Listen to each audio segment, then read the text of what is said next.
तो दोस्तों हम यहाँ पर जीके का बेहतरीन टेस्ट लगाने वाले हैं, जो कि देख सकते हैं आपकी एग्जाम की तैयारी आपकी स्टार्ट हो गई है।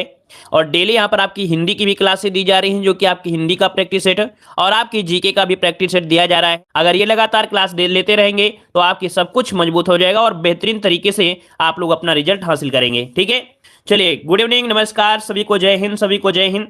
चलिए आवाज मिल पा रही है सभी को? चलिए एक बार क्लियर कर दीजिए, हमारी आवाज आप सभी तक पहुंच पा रही है, आ रही है? चलिए तो स्टार्ट करते हैं। सभी को जय हिंद, सभी को जय हिंद, गुड इवनिंग, सभी को जय हिंद। चलिए स्टार्ट किया जाए। यहां पर देखिए सामान्य ज्ञान का टेस्ट हम लोग सॉल्व करने वाले हैं। बेहतरीन होंगे, 50 प्रश्न होंगे। कितने आंसर आप लोग सही करेंगे इसकी काउंटिंग आप लोग पहले से करते रहिएगा, ठीक है? चलिए आपके सामने क्वेश्चन आ गया है और बेहतरीन तरीके से आप लोगों को जवाब देना है। क्वेश्चन दिया गया है कि भारत रत्न से किस उद्योगपति को सम्मानित किया गया था? तो चलिए जवाब दीजिए। यहां पर आपका राइट आंसर क्या हो जाएगा कि ऐसे कौन से उद्योगपति थे जिनको यहां पर सम्मानित किया गया भारत रत्न से? चलिए पहले क्वेश्चन का लगभग जवाब आ गया है, काफी लोग दे रहे हैं। यहां पर आपका बी नंबर, सी नंबर, ए नंबर, मतलब सबका जवाब यहां पर अलग अलग अभी तक आया है। याद रखिए यहां पर आंसर आपका बी हो जाएगा, JRD टाटा, अर्थात तो यहां पर जो आंसर है वो आपका बी हो जाएगा। याद रखिए टाटा का जो जन्म हुआ था, अर्थात इनका जो जन्म हुआ था ये 1904 ईस्वी में पेरिस में हुआ था। कहां पर हुआ था? इनका जन्म हुआ था पेरिस में हुआ था। ये अपने पिता रतन जी टाटा जो थे ना, रतन जी दादा भाई टाटा, और माता जी सुजैन जो विक्रिय थे, ये दूसरी संतान थे। ठीक है, और ऑप्शन क्या हो जाएगा? बी नंबर हो जाएगा। चलिए आगे बढ़ते हैं। क्वेश्चन आपसे अगला पूछा गया है, कह रहा है भारतीय वनस्पति सर्वेक्षण मुख्यालय कहां पर स्थित है? चलिए जवाब दीजिएगा कि भारतीय वनस्पति सर्वेक्षण का मुख्यालय कहां पर स्थित है। टू का ऑप्शन क्या बनेगा? चलिए काफी लोग जवाब दे रहे हैं। यहां पर आपका टू का ए नंबर, सी नंबर दे रहे हैं। देखिए इसका राइट आंसर आपका हो जाएगा क्या? चलिए भारतीय दिया है ना, भारतीय वनस्पति दिया है, तो इसका आंसर हो जाएगा आपका सी नंबर, आपके कोलकाता में है। कहां पर है? कोलकाता में। याद रखिएगा इसकी स्थापना कब की गई थी? तो 1890 में इसकी स्थापना की गई थी, याद रखिएगा, ठीक है ना। और अगर ये क्वेश्चन पूछ लेता कि राष्ट्रीय वनस्पति शोध संस्थान, याद रखिए यहां पर भारतीय न लगाता कि राष्ट्रीय वनस्पति शोध संस्थान, तब आप लोग लखनऊ लगाते। जो लोग लखनऊ लगा रहे थे उनको बता दें कि जब होता है राष्ट्रीय वनस्पति शोध संस्थान तब आंसर होता है लखनऊ, याद रखिएगा। क्लियर हो गया? चलिए आगे बढ़ते। क्वेश्चन आपसे अगला पूछा गया है, कह रहा है राष्ट्रमंडल खेल पहली बार कब आयोजित किए गए थे? राष्ट्रमंडल खेल पहली बार कब आयोजित किए गए थे, यहां पर आंसर आपको देना है। चलिए ये भी क्वेश्चन आपका बहुत बार पूछा गया है, तो चलिए यहां पर आंसर आपको लॉक करना है। चलिए भाई, तो देखिए काफी लोग यहां पर जवाब दे रहे हैं। 3 का ऑप्शन यहां पर बनेगा डी, 1930 में। याद रखिए इसका राइट आंसर हो जाएगा कौन सा? यहां पर ऑप्शन हो जाएगा डी नंबर, आपके 1930 में किए गए थे। कब? 1930 में आपके किए गए थे। ठीक है, कहां पर? तो कनाडा जानते हैं, कनाडा में एक शहर है हैमिल्टन। क्या है? हैमिल्टन शहर है, वहां पर किए गए थे, याद रखिएगा। ठीक है, चलिए और यहां पर प्रथम बार भारत ने जो भाग लिया, तो भारत ने प्रथम बार 1934 में लंदन में आयोजित दूसरे राष्ट्रमंडल में भाग लिया था, याद रखिएगा। ठीक है, और यहां पर आगे बढ़ते हैं। क्वेश्चन आपसे अगला पूछा गया है, कह रहा आपसे औद्योगिक ऋण के लिए भारत में शीर्ष बैंक आपका कौन सा है? ये बताइए औद्योगिक ऋण के लिए भारत में शीर्ष बैंक आपकी कौन सी है? यहां पर आंसर आपका क्या हो जाएगा? चलिए 4 नंबर में, और ये भी क्वेश्चन आपका बहुत बार पूछा गया है, तो याद रखिए भारतीय औद्योगिक विकास बैंक। क्या नाम है? भारतीय औद्योगिक विकास बैंक। ऑप्शन बनेगा आपका डी नंबर, राइट हो जाएगा, जिसे बोलते हैं IDBI, है ना। याद रखिएगा industrial development bank of India, जिसकी स्थापना हुई थी कब? आपके 1964 में इसकी स्थापना की गई थी, याद रखिएगा। ठीक है ना, क्लियर है? चलिए फिर आगे बढ़ते हैं। क्वेश्चन आपसे अगला पूछा गया है, कह रहा आपसे केंद्रीय सांख्यिकी संगठन का प्रमुख कार्य क्या है? केंद्रीय सांख्यिकी संगठन का प्रमुख कार्य पूछा गया है, तो जवाब दीजिए इसका आंसर क्या हो जाएगा? तो देखें इसका मेन कार्य होता है राष्ट्रीय अनुमान आय एकत्रित करना।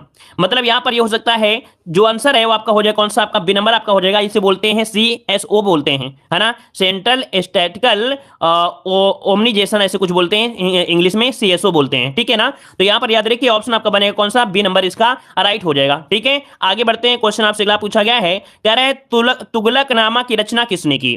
यहां पर बताइए तुगलकनामा की जो रचना किया था वो किसने किया था? यहां पर आपका आंसर जवाब देना है। चलिए काफी अच्छी आपका यहां पर देख सकते हैं क्वेश्चन है, तुगलकनामा की जो रचना किया वो किसने किया था? चलिए देखिए इसका राइट आंसर जो आपका बनेगा, ये आपका बनेगा आपका डी नंबर, अमीर खुसरो थे। याद रखिए कि तुगलकनामा की जो रचना किया था वो आपके अमीर खुसरो किया था। इसका ऑप्शन डी बनेगा। याद रखिएगा अमीर खुसरो ने की थी। इसमें तुगलक वंश के संबंधित घटनाओं का वर्णन मिलता है। याद रखिएगा अबुल फजल मत लगाइए क्योंकि हर चीज अबुल फजल ने ही नहीं किया है। यहाँ पर तुगलकनामा की जो रचना किया है वो अमीर खुसरो ने किया है। याद रखिए इसमें तुगलक वंश से संबंधित घटनाओं का वर्णन मिलता है। ऑप्शन बनेगा आपका डी नंबर आपका हो जाएगा। आगे बढ़ते हैं, क्वेश्चन आपसे अगला पूछा है, दिल्ली सल्तनत के किस शासक को गुलाम का गुलाम कहा जाता है या गुलामों का गुलाम कहा जाता है? यहां पर आंसर आपका सही क्या हो जाएगा? तो चलिए भाई जवाब देना है, फटाफट जवाब देना है। गुलामों का गुलाम किसे कहते हैं?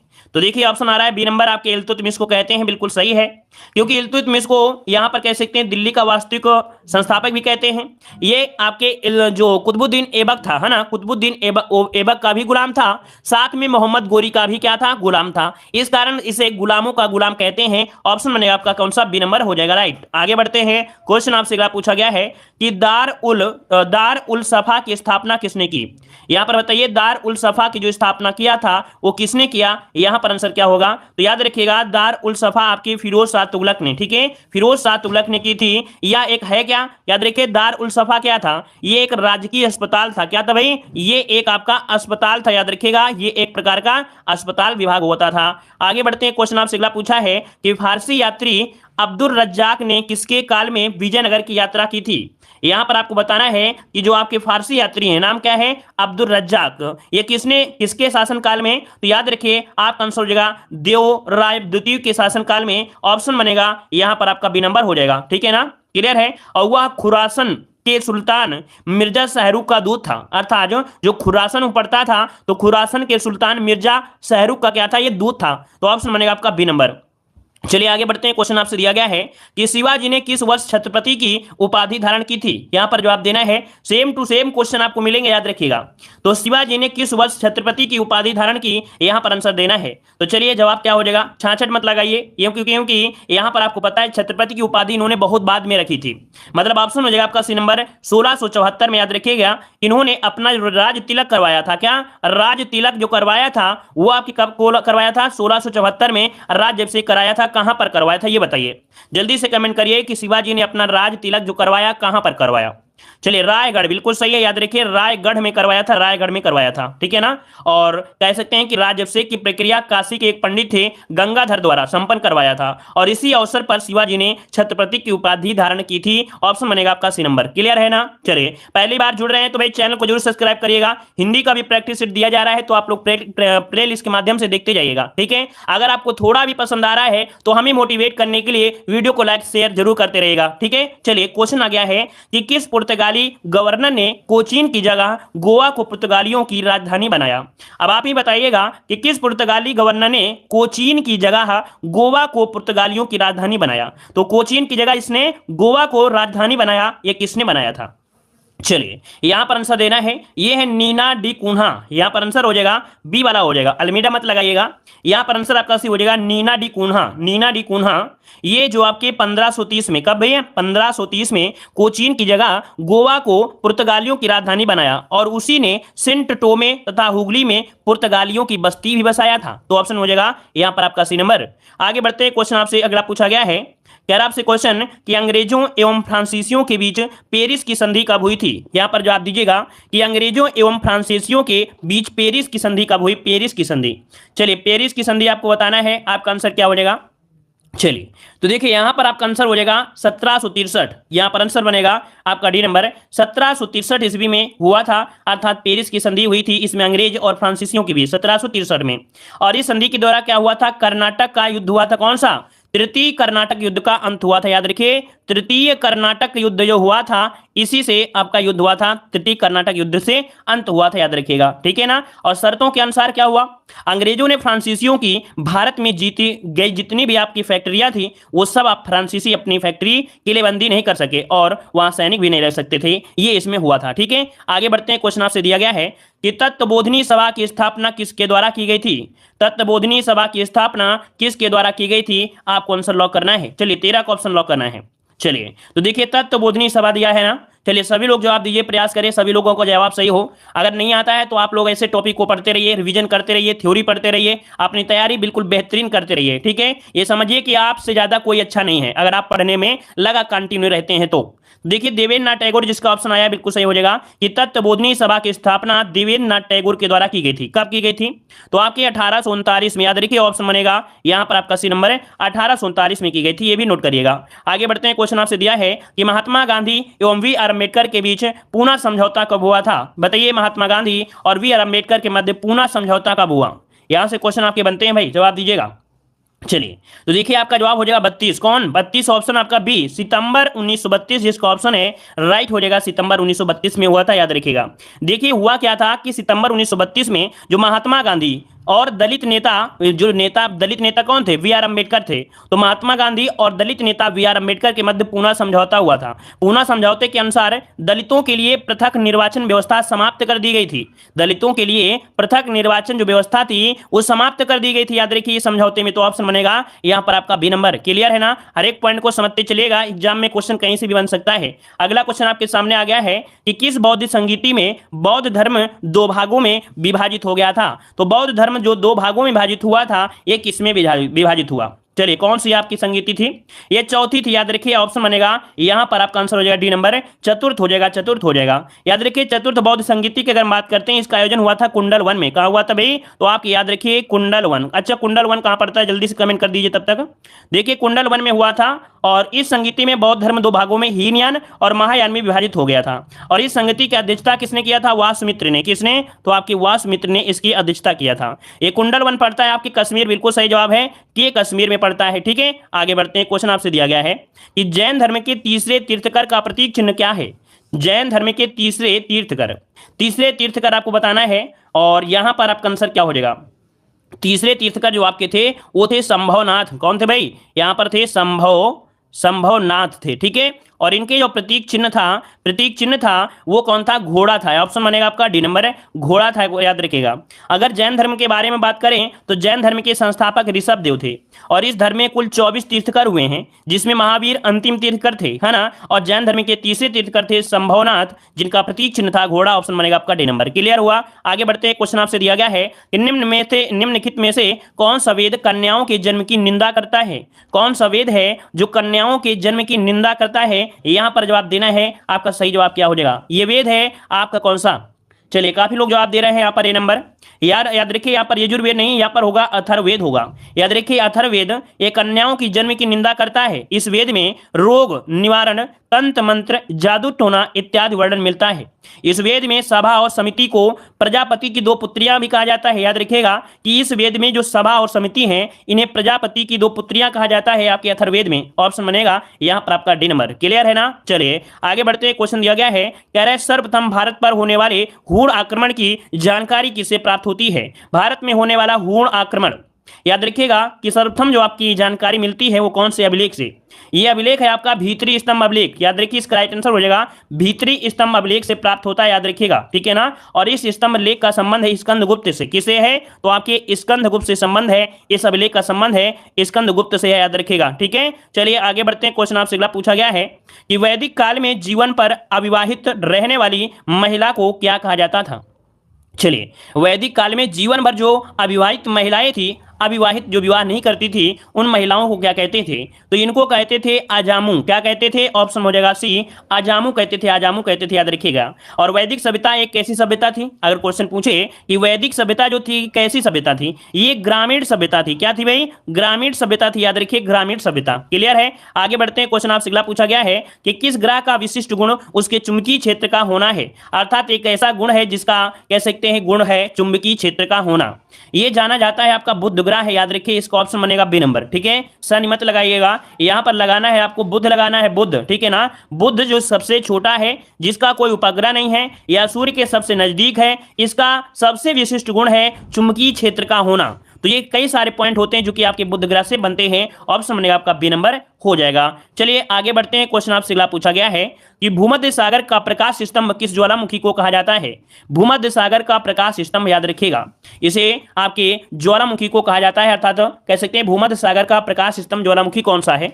ये है आपका कौन सा, स्ट्राम्बोली। क्या है, स्ट्रा जब बोलेगी तो प्रकाश तो होगा, लड़ाई भी होगी, तो स्ट्राम्बोली ये है आपके भूमध्य सागर का प्रकाश स्तंभ। मतलब कह सकते हैं स्ट्राम्बोली को भूमध्य सागर का प्रकाश स्तंभ कहते हैं, क्योंकि इस ज्वालामुखी से हमेशा गैस निकलती रहती है, इसके आसपास का जो भाग होता है प्रकाशित होता रहता है, इस कारण इस ज्वालामुखी भूमध्य सागर का प्रकाश स्तंभ कहते हैं। याद रखिएगा काफी लंबी दूरी तक बसा हुआ है, और जब हमेशा इसमें से सक्रिय रहेगा तो आसपास एरिया में क्या होगा, चमक तो बनी ही रहेगी। ठीक है ना, चलिए आगे बढ़ते हैं। क्वेश्चन आपसे अगला पूछा गया है, कह रहे निम्नलिखित में से कौन सा देश स्थल रुद्ध नहीं है। यहां पर बताइए आपका सही जवाब क्या हो जाएगा, निम्नलिखित में से कौन सा देश स्थल रुद्ध नहीं है। देखिए यहां पर लाओस भी है, कजाकिस्तान है और आपका उज्बेकिस्तान है, लेकिन जो आपका थाईलैंड है, क्या है भाई, जो आपका थाईलैंड है, ये आपका कह सकते हैं स्थल रुद्ध देश आपका नहीं है। ठीक है ना, देखिए स्थल रुद्ध देश मतलब होता है कि एक ऐसा देश जिसकी सीमा समुद्र को स्पर्श नहीं करती अर्थात छूती नहीं है। तो इन विकल्पों में से कौन सा है, तो थाईलैंड आपका हो जाएगा। ठीक है ना, क्लियर है। और यहां पर आगे, अच्छा अगर यहां पर एक क्वेश्चन बनता है कि सबसे बड़ा स्थल अवरुद्ध देश कौन सा है, सबसे बड़ा अगर पूछे तो कजाकिस्तान। याद रखिए कजाकिस्तान जो आपका है ये सबसे बड़ा स्थल अवरुद्ध देश है, अर्थात काफी एरिया में आपका बसा हुआ है स्थल अवरुद्ध देश में। ठीक है, चलिए आगे बढ़ते हैं। क्वेश्चन आपसे दिया गया है, कह रहे असवान बांध किस नदी पर बना है। यहां पर जवाब दीजिएगा असवान बांध किस नदी पर बना हुआ है, यहां पर आपका आंसर क्या हो जाएगा। और सभी यहां पर जितने भी स्टूडेंट हैं सभी का जवाब यहां पर देना है, सभी लोग यहां पर जवाब सही दीजिएगा। असवान बांध किस नदी पर है, चलिए नील नदी पर। चलिए सभी का जवाब आ रहा है लगभग, यहां पर नील नदी हो जाएगा। बिल्कुल सही जवाब है कि नील नदी का जो उद्गम होता है, अगर क्वेश्चन ये पूछे नील नदी का उद्गम कहां से होता है, तो याद रखिए अफ्रीका में एक झील पड़ती है विक्टोरिया झील। कौन सी पड़ती है, आपकी विक्टोरिया झील पड़ती है, विक्टोरिया झील ये आपकी कह सकते हैं। और नील नदी की बात करते हैं तो विश्व की सबसे लंबी नदी है ना। और अगर ये पूछे कि अमेजन नदी क्या है, तो अमेजन नदी क्या है, ये आपकी कह सकते हैं विश्व की सबसे चौड़ी नदी है ना। चलिए अगला क्वेश्चन यहां पर दिया गया है कि बाबा बुदन की पहाड़ी किस राज्य में है। ये भी क्वेश्चन आपका पूछा गया था कि बताइएगा बाबा बुदन की जो पहाड़ी किस राज्य में स्थित है, ये क्वेश्चन पूछा गया है। तो चलिए भाई इसका जवाब देना है, आपका सही जवाब इनमें से क्या हो सकता है। चलिए थोड़ा कठिन जरूर लगेगा, लेकिन प्रयास अगर अच्छा रहेगा तो 100% एक ना एक दिन यहां पर आप लोगों को सफलता 100% मिलेगी। चलिए देखिए आपका आंसर हो जाएगा कौन सा, यहां पर जो पहाड़ी हैं ये पड़ती हैं आपके कर्नाटक में। बाबू बुदन की पहाड़ी कर्नाटक में है, याद रखिएगा। ठीक है, देखो जैसे आपकी बाबू बुदन की पहाड़ी और आपकी ब्रह्मगिरी की पहाड़ी दोनों कर्नाटक राज्य में है, और यह दोनों कैसे पठार हैं, आपके धारवाड़ के पठार हैं। ठीक है, ये जो आपके पठार हैं धारवाड़, आपने सुना होगा धारवाड़ की चट्टानें है ना, तो याद रखिए कि आपके धारवाड़ पठार का ही भाग है। आगे बढ़ते हैं, क्वेश्चन आपसे दिया गया है, कह रहे कौन सी नदी कृष्णा की सहायक नदी है। तो चलिए बताइएगा कृष्णा नदी की सहायक नदियां इनमें से कौन है। तो देखिए यहां पर आपका दिया गया है कौन सा पॉइंट आपका, अगर हम बात करते हैं यहां पर, तो देखिए आपकी जो मूसी नदी है ये आपकी हो जाएगी कृष्णा की है ना, मूसी नदी है। चलिए यहां पर देखो कोयना नदी आपकी है, और यहां पर आपकी दी गई है दूध गंगा। अच्छा यहां पर जो दी गई है कौन सी, आपकी जलांगी नदी। देखिए इसका आंसर हो जाएगा 1 2 3, और 1 2 3 कहां पर है, ऑप्शन आपका बी है। अब यहां पर जो दी गई है कौन सी, आपकी जलांगी नदी। ये जलांगी नदी है आपकी हुगली नदी की, किसकी है भाई, ये है आपकी हुगली नदी की है। याद रखिए जलांगी नदी है आपकी हुगली नदी की है। ठीक है, चलिए आगे बढ़ते हैं। क्वेश्चन आपसे दिया गया है, चलिए यहां पर क्वेश्चन दिया गया है कि भारत में सर्वाधिक वर्षा किस मानसून के कारण होती है। भारत में सर्वाधिक वर्षा किस मानसून से होती है। किसी भी स्टूडेंट का एक क्वेश्चन गलत नहीं होना चाहिए, इस क्वेश्चन को हमने कई बार आपको पढ़ाया भी है। तो चलिए जवाब दीजिए 26 का ऑप्शन क्या हो जाएगा। तो चलिए यहां पर देखिए काफी लोग जवाब दे रहे हैं, आपका जवाब ए नंबर दक्षिण पश्चिम मानसून दे रहे हैं। बिल्कुल सही है कि भारत में सर्वाधिक वर्षा दक्षिण पश्चिम मानसून से होती है, और इस मानसून का विस्तार जून से सितंबर माह तक होता है ना। लगभग देखा जाए तो भारत में लगभग 74% वर्षा, लगभग 74% वर्षा जो होती है ये इसी मानसून से होती है। हमने आपको मैप में भी बताया था कि मैप के माध्यम से पढ़ेंगे तो भी आपको पूरी तरीके से क्लियर यहाँ पर हो जाएगा। ऐसे ऐसे मानसून आपका आगे धीरे धीरे पड़ता रहता है। ठीक है, चलिए आगे बढ़ते हैं। क्वेश्चन आपसे दिया गया है कि पड़ोसी देश बांग्लादेश के साथ कितने भारतीय राज्य की सीमा साझा करते हैं। ये देख सकते हैं क्वेश्चन कितना लाजवाब है। ये क्वेश्चन आपका लगातार पूछा जा रहा है इस बार एग्जाम में कि बांग्लादेश के साथ सीमा कितने भारतीय राज्य से है। जैसे आपका नेपाल पूछेगा, आपसे भूटान भी पूछता है, आपसे पूछता है कि आपका म्यांमार किसके साथ सीमा साझा है। अर्थात जितने भी पड़ोसी राज्य हैं, देश है, वो पूछता है कि भारत के कितने राज्यों से जुड़े हैं। ये लेटेस्ट क्वेश्चन आपका बना हुआ है और इसी से क्वेश्चन आपके बनते हैं। पहले बना था लेकिन पूछा अब जा रहा है बहुत ज्यादा क्वेश्चन। ठीक है, चलिए देखिए भाई यहां पर जो दिया है बांग्लादेश किसके साथ सीमा बनाता है, 5 याद रखिए भारतीय राज्यों के साथ सीमा बनाता है। ठीक है, 5 तो यहां पर आपके कौन कौन से हैं बताइएगा। इनमें से देखिए सबसे लंबी सीमा किसकी है, आपके बांग्लादेश की है। लगभग देखा जाए 4906 किलोमीटर इसकी सीमा है जो इसके साथ आए।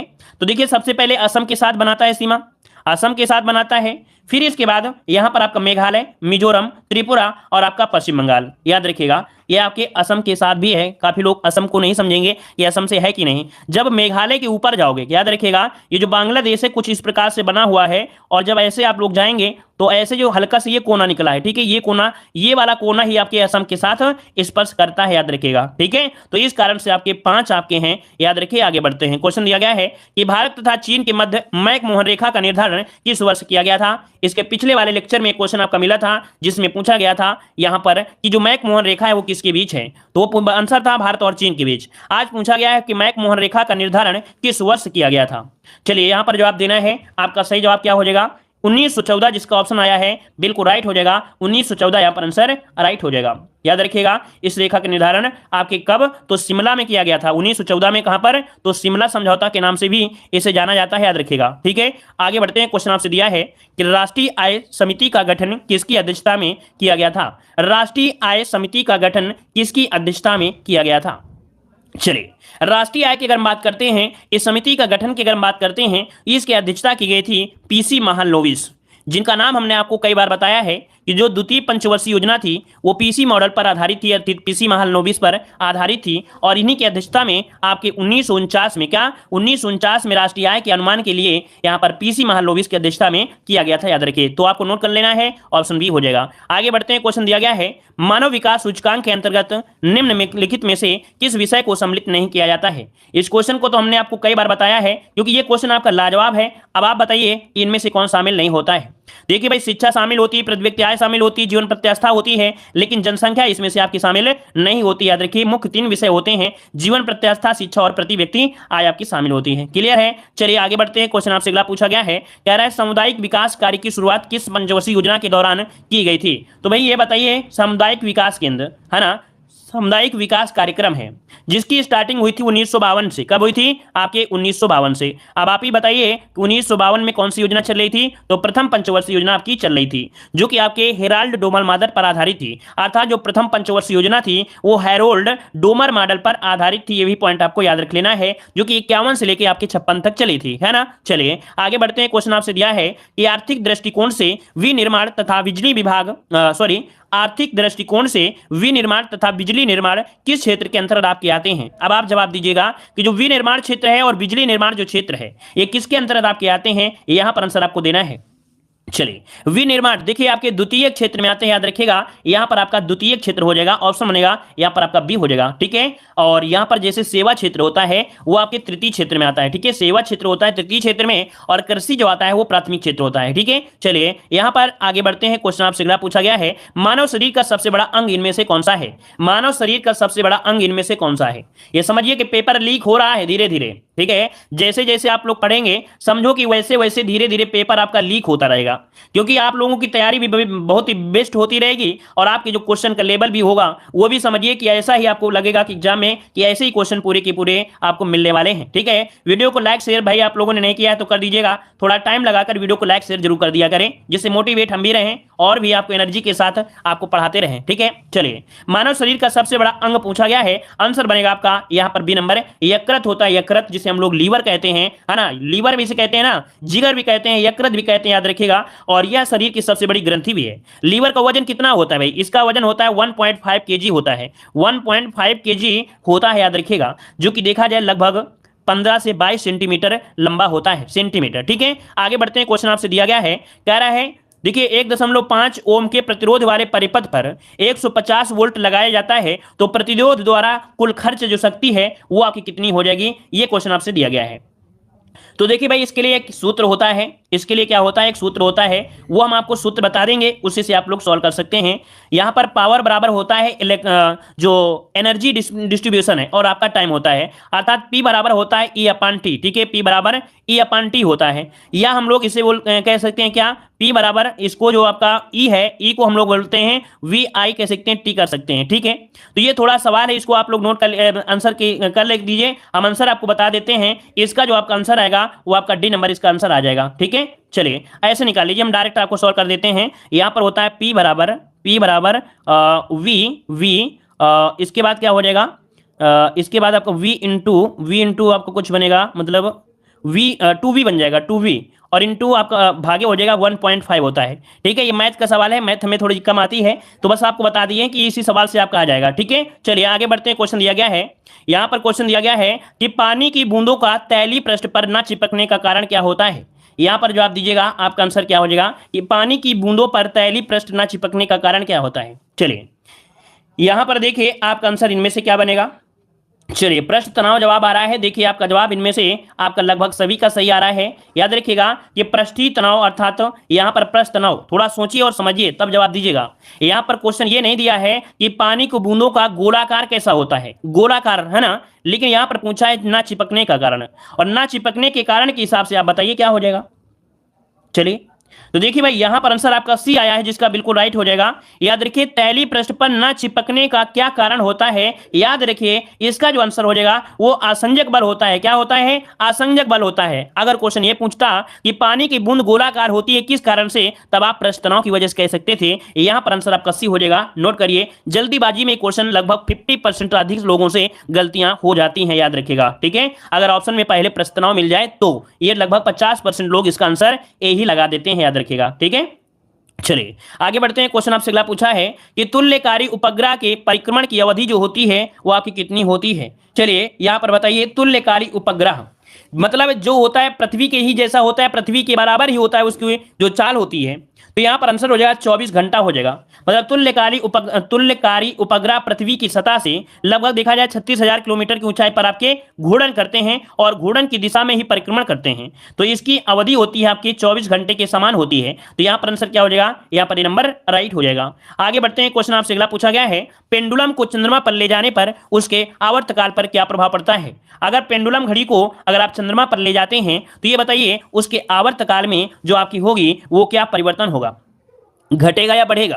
तो याद रखिएगा ऐसी स्थिति में वो बढ़ेगा। याद रखिए क्या होगा, बढ़ेगा। जैसे कि कोई आपकी घड़ी है और यहां पर आपकी है तो ये क्या होगा, इसमें से बढ़ेगी। तो याद रखिए पेंडुलम को चंद्रमा पर ले जाने पर उसकी समय अवधि आपकी बढ़ जाती है। क्या, समय अवधि आपकी बढ़ जाती है, याद रखिएगा। ठीक है ना, क्योंकि आई जो होता है स्थिर होता है, जी का मान क्या होता है, घट जाता है। जब जी का मान घट जाएगा तो आवर्तकाल बढ़ जाएगा, याद रखिएगा। ठीक है, चलिए टी बराबर 2 पाई, एक सूत्र आपने पढ़ा होगा, टी बराबर 2 पाई अंडर रूट 1 एल अपान जी, है ना, अंडर रूट आपने पढ़ा होगा एल अपान जी, ये आपने पढ़ा है। और यहाँ पर होता है 2 पाई होता है और टी बराबर आपका होता है ना, तो यहाँ पर आंसर क्या हो जाएगा, बी हो जाएगा, बढ़ जाएगा। आगे बढ़ते हैं। क्वेश्चन आपसे दिया गया है कि एक्स किरणें तरंग किस प्रकार की किरणें होती हैं। एक्स किरणें जो होती हैं ये किस प्रकार की तरंगे होती हैं, एक्स किरणें ये किस प्रकार की होती हैं। चलिए यहाँ पर आंसर देना है, तो याद रखिए विद्युत चुम्बकीय तरंगे होती हैं। क्या होती हैं भाई, तो एक्स किरणें विद्युत चुम्बकीय तरंग का उदाहरण होती हैं। विद्युत चुम्बकीय तरंग बिना किसी माध्यम की सहायता से ही केवल विद्युत तथा चुंबकीय दोलनों के मध्य में संचरण कर सकती हैं, याद रखिएगा। ठीक है, चलिए आगे बढ़ते हैं। क्वेश्चन आपसे अगला पूछा है, निम्नलिखित में से कौन एक निष्क्रिय गैस का उदाहरण है, कौन एक निष्क्रिय गैस का उदाहरण है, यहां पर आपको जवाब देना है। नियर जिसे बोलते हैं इनर्ट गैस, है ना। तो चलिए यहां पर देखिए आपका आंसर हो जाएगा बी नंबर, आर्गन गैस। याद रखिए इन्हें इनर्ट गैस भी कहते हैं। जैसे आपका हीलियम, है ना, हीलियम के बाद आपका होता है आपका आर्गन भी होता है, क्रिप्टॉन होता है, जिनोन होता है, रेडॉन भी होता है, नियोनॉन भी होता है। मतलब जो ऑप्शन आपका है बी नंबर आपका यहाँ पर राइट हो जाएगा। आर्गन एक प्रकार का अक्रिय गैस होता है। जैसे अक्रिय गैस वे है जो रासायनिक क्रिया में भाग नहीं लेती हैं, अर्थात रासायनिक क्रिया में ये आपकी जो गैसें होती हैं इनको भाग नहीं लेते हैं, अर्थात ये अधिकांश तत्वों या पदार्थों से क्रिया नहीं करते हैं। ठीक है, क्योंकि जब क्रिया ही नहीं करेंगे तो इनको क्यों लेंगे, इस कारण से ऑप्शन होगा यहाँ पर आपका बी नंबर। आगे बढ़ते हैं। क्वेश्चन आपसे दिया है कि आतिशबाजी में हरा रंग किसके कारण दिखाई पड़ता है। तो चलिए बताइएगा आतिशबाजी में हरा रंग जो दिखाई पड़ता है वो किस कारण से दिखाई पड़ता है। तो चलिए आपका जवाब इनमें से क्या हो जाएगा। चलिए कौन कौन जवाब देंगे, इसका सही जवाब क्या बनने वाला है। चलिए ऑप्शन आ रहा है यहां पर आपका बी नंबर, बेरियम।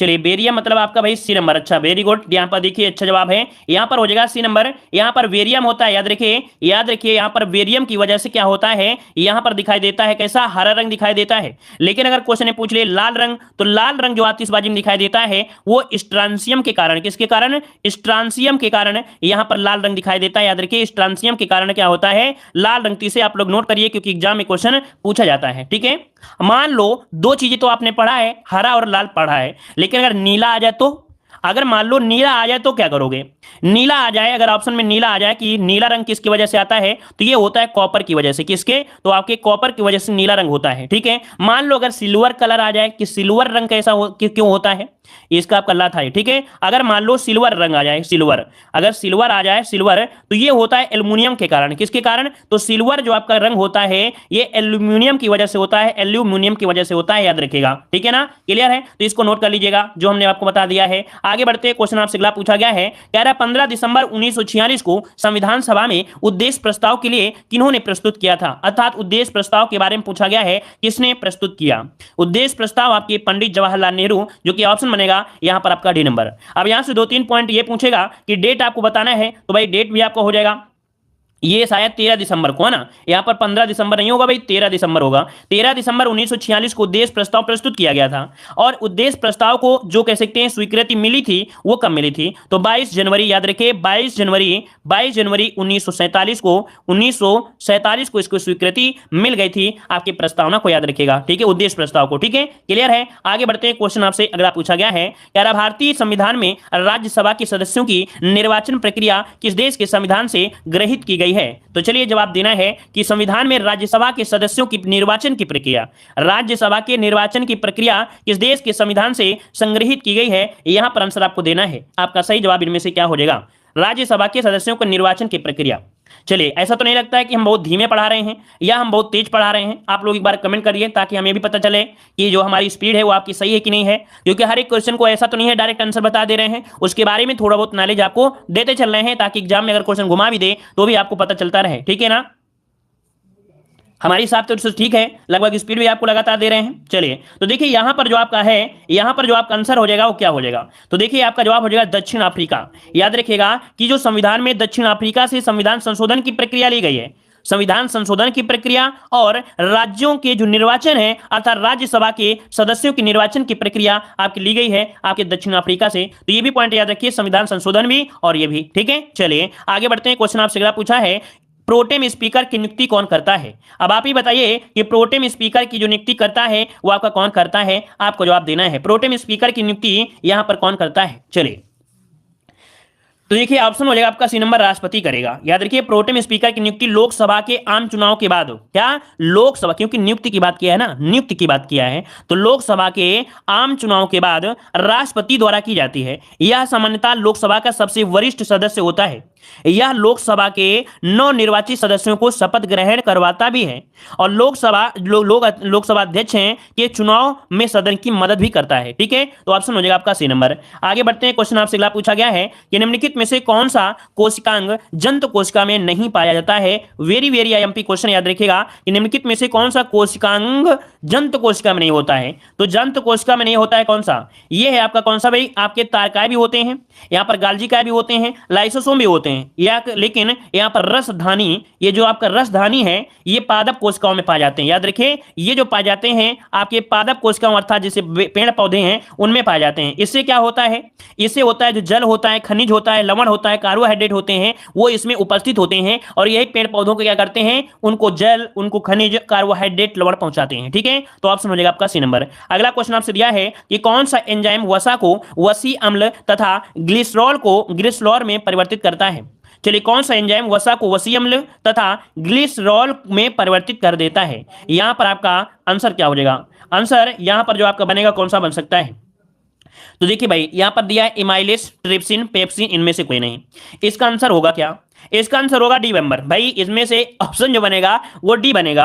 अब याद रखिएगा कि जो होता है कौन, लाइपेज, आपने नाम सुना होगा, क्या सुना है आपने, लाइपेज नाम सुना होगा, लाइपेज। याद रखिए लाइपेज, लाइपेज जो आपका है ये क्या करता है, लाइपेज एंजाइम जो होता है वसा को वसी अम्ल में तथा ग्रिसलॉर में परिवर्तित कर देता है। ठीक है ना, याद रखिए इसका आंसर आपका लाइपेज होगा, जो कि इनमें से डी वाला ऑप्शन दिया गया था। ठीक है, याद रखिए, नोट कर लीजिए, आगे बढ़िए। क्वेश्चन आपसे दिया गया है कि काकरोच में हृदय कोष्ठ की जो संख्या होती है वो आपकी कितनी होती है। काकरोच का तो नाम आप सुना ही होगा, तो आप ही बताइए कि कॉकरोच में जो हृदय कोष होते हैं उनकी संख्या जो होती है वो आपकी कितनी होती है। चलिए, काफी लोग जवाब दे रहे हैं 3 होती हैं, यहां पर 3 होती हैं भाई, और जवाब दीजिए थोड़ा सा।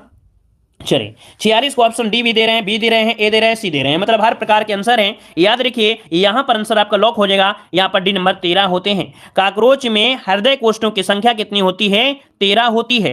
और अगर पूछ ले कि केचुए में कितनी होती है, तो भाई केचुए जो होती है, केचुए में वो आपकी होती है कितने, तो आपके 8 होते हैं। याद रखिए केचुए में हृदय कोष्ठों की संख्या 8 होती है, याद रखिएगा। ठीक है, मनुष्य के होते हैं कितने, 4 होते हैं, और यहां पर जैसे मछली वगैरह हो गया है ना, उनमें होते हैं 3। आगे बढ़ते हैं, क्वेश्चन आपसे अगला पूछा गया है कि भारत के नियंत्रक महालेखा परीक्षक से संबंधित उपबंधों का उल्लेख जो किया गया है संविधान के किस भाग में किया गया है।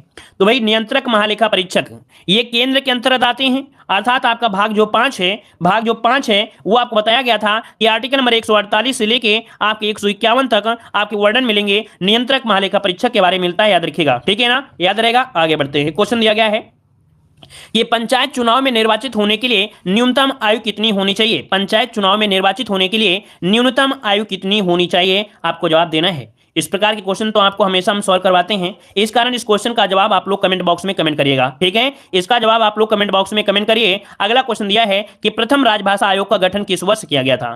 प्रथम राजभाषा आयोग का गठन किस वर्ष किया गया, 49 को ऑप्शन लॉक करना है। चलिए, सही जवाब क्या हो जाएगा, 51 हो जाएगा या 55 होगा, 61 सी नंबर। चलिए 1955। याद रखिए कि अनुच्छेद जो आपका है 343, क्या है, अनुच्छेद 343 के अंतर्गत राज्यसभा का वर्णन किया गया है, जिसके अनुसार कहा गया है कि भाषा ये हिंदी और जो लिपि होगी देवनागरी होगी। और प्रथम राजभाषा आयोग है ना, प्रथम राजभाषा आयोग 1955 में किया गया था। अध्यक्ष कौन थे, जवाब दीजिए, कोई स्टूडेंट हो जो इसका जवाब दे कि प्रथम राजभाषा आयोग के जो अध्यक्ष थे वो आपके कौन थे। यहां पर जवाब देना है, सही जवाब क्या हो जाएगा, बीजी खेर, बिल्कुल सही है। याद रखिए बीजी खेर थे इसकी जो अध्यक्षता किया था। ठीक है, आगे बढ़ते हैं, क्वेश्चन आपसे अगला पूछा गया है कि समाचार पत्र निम्नलिखित में से किस सूची के अंतर्गत आपके आते हैं। एक क्वेश्चन आपकी यूपीएसआई में क्वेश्चन पूछा गया था, अगर आपको याद हो कि यहां पर जो आपके समाचार पत्र हैं वो किस सूची के अंतर्गत आपके हैं, यहां पर आंसर दीजिए, आपका सही जवाब इनमें से क्या हो जाएगा। चलिए भाई, यहां पर आंसर जो आपका बनेगा वो क्या हो जाएगा, इसका क्वेश्चन आपका पूछा गया था, बहुत लोगों ने इसका जवाब गलत भी दिया था। याद रखिएगा आपका आंसर हो जाएगा समवर्ती सूची, यहां पर जवाब जिसका आ रहा है बिल्कुल राइट हो जाएगा। याद रखिए समवर्ती सूची के अंतर्गत आपके आते हैं, जो आपके आते हैं क्या, यहां पर समाचार पत्र आते हैं। जैसे देखो हमने बताया था समाचार हो गया, ठीक है, आपका समाचार हो गया। फिर इसके बाद देखा जाए तो आपका जो पत्र हो गया 1 हो गया, समाचार शिक्षा 1, क्या क्या, समाचार शिक्षा और 1 ये आपके आते हैं समवर्ती सूची में आते हैं। याद रखिएगा, जो कि समवर्ती सूची में वर्तमान में कुल कितने विषय हैं, तो आपके 52 हैं। तो ये 3 पॉइंट को नोट करिएगा, क्योंकि एग्जाम में क्वेश्चन जो पूछे जाएंगे यही पूछे जाएगा कि आपका जो समाचार पत्र है, साथ में जो आपका 1 है और आपकी जो शिक्षा है, ये किस में आपकी आती है। याद रखिए आपके समवर्ती सूची में आती है। तो इस प्रकार से क्वेश्चन आपका हो जाएगा कौन सा, यहाँ पर सी नंबर हो जाएगा। ठीक है, एक क्वेश्चन आपको कमेंट बॉक्स में कमेंट करना है कि भारतीय वन प्रबंधन संस्थान का मुख्यालय कहां पर है। बताइएगा कि भारतीय वन प्रबंधन संस्थान का मुख्यालय कहां पर है। ऑप्शन है कोलकाता, ऑप्शन बी है देहरादून, ऑप्शन सी है दिल्ली, ऑप्शन डी है भोपाल। आप लोग जवाब दीजिएगा, भारतीय वन प्रबंधन संस्थान का मुख्यालय कहां पर है, इसका जवाब आप लोग कमेंट बॉक्स में कमेंट करिएगा। हमारे हिसाब से अगर आपकी क्लास अगर आज की देखा है, तो अगर इसी प्रकार से क्लास आप लोग कंटिन्यू लेते रहेंगे, तो उम्मीद है कि आपकी जो जीके है वो सबसे मस्त हो जाएगी, बेहतरीन होगी। पेपर उठा के देखिएगा, लगभग ऐसे ही क्वेश्चन आपके देखने को मिले थे, और हमारा प्रयास यही रहेगा कि इस बार आप लोग वीडियो एग्जाम को क्लियर करें। जय हिंद, जय भारत।